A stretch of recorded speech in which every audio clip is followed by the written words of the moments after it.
Assalamualaikum warahmatullahi wabarakatuh.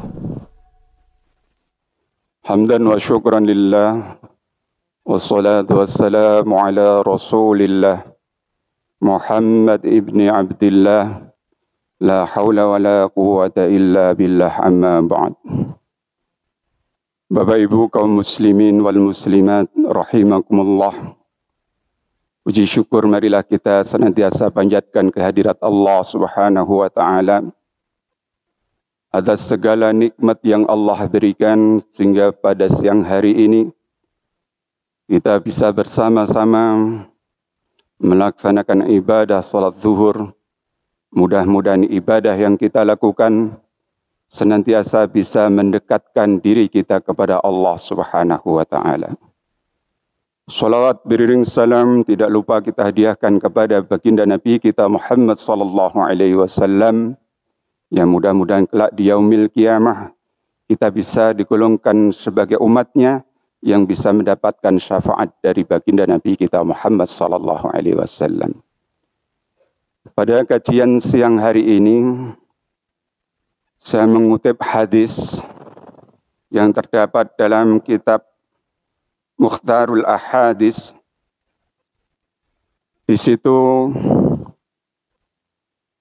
disebutkan ada 3 golongan manusia yang dicintai oleh Allah Subhanahu wa taala. Dalam sebuah hadis yang diriwayatkan oleh Imam At-Tirmidzi, baginda Nabi kita Muhammad sallallahu alaihi wasallam beliau mengatakan orang yang dicintai oleh Allah adalah orang yang pada saat malam hari dia bangun di sebagian malam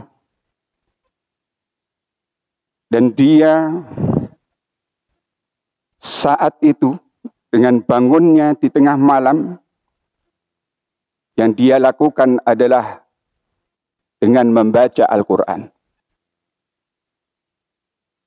Rajulun minal laili yatslu kitab Allah. Jadi bangun di tengah malam yang dilakukan adalah dengan membaca Al-Quran. Itu orang yang dicintai oleh Allah Subhanahu wa taala. Terlebih-lebih Bapak Ibu sekalian, ketika kita bangun di malam hari dan sebelum membaca Al-Quran kita mau sholat sunnah tahajud, insya Allah kita akan digolongkan oleh Allah sebagai hambanya yang memiliki derajat orang yang dimuliakan oleh Allah.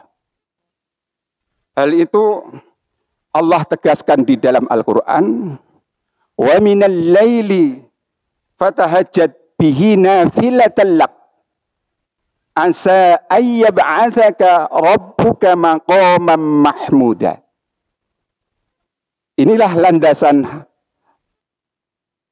Al-Quran yang menyuruh kita ketika kita bangun di sepertiga malam, yaitu kita disunnahkan oleh Allah untuk menjalankan ibadah sholat tahajud sebagai ibadah tambahan kita. Dan janji Allah mengatakan asa ayyab'atsaka rabbuka maqaman mahmuda. Orang yang mau sholat tahajud itu Allah akan memberikan derajat yang terpuji. Dan amalan ini adalah banyak dilakukan oleh para salafun saleh, para ulama-ulama kita. Hampir tiap malam tidak pernah meninggalkan sholat tahajud. Dan kalau kita tambah dengan membaca Al-Quran di malam hari, itu sangat indah Bapak Ibu yang dirahmati dan dimuliakan oleh Allah. Kita tidak sekedar hanya membaca, tetapi kita berusaha untuk mengetahui arti dalam kandungan ayat yang kita baca. Itu sangat luar biasa. Karena Al-Quran itu hudal lil muttaqin, petunjuk bagi kita sebagai orang yang menyatakan diri kita orang yang bertakwa. Itu golongan orang yang pertama yang dicintai oleh Allah Subhanahu wa Ta'ala. Lalu golongan orang yang kedua adalah warajulun tasaddaqa biyaminihi yukhfiha min simalihi, yaitu orang-orang yang bersedekah, dia menggunakan sedekah dengan tangan kanannya dan tangan kirinya disembunyikan. Ini artinya sedekah yang kita berikan itu landasannya adalah landasan ikhlas karena Allah Subhanahu wa Ta'ala. Maka terkadang ada saudara-saudara kita yang ketika dia menyumbang ke masjid, lalu dia katakan, "Pak, jangan sebut atau jangan tulis nama saya. Tulis saja dengan hamba Allah." Ini tujuannya adalah untuk menghindari adanya godaan-godaan setan untuk kita bersikap ria. Maka orang yang ketika dia bersedekah, berinfak hanya karena untuk mendapatkan ridho Allah Subhanahu wa Ta'ala, maka dia termasuk golongan orang-orang yang dicintai oleh Allah Subhanahu wa Ta'ala. Dan perintah infak ini